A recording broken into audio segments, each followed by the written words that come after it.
ഹൃദയത്തിൽ കൂടുകൂട്ടാനും ഇനി എന്റെ കരളിലെ പ്രണയമാവാനും ഇനി എന്റെ ജീവനിൽ ശ്വാസമാകാനും പുനർജനിക്കാം നമുക്കൊരു ജന്മമെങ്കിലും.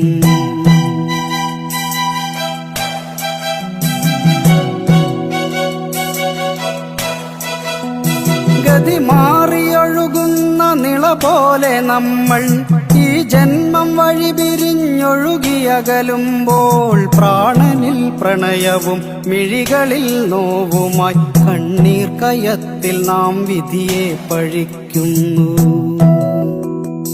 പ്രാണനിൽ പ്രണയവും മിഴികളിൽ നോവുമായി കണ്ണീർ കയത്തിൽ നാം വിധിയെ പഴിക്കുന്നു.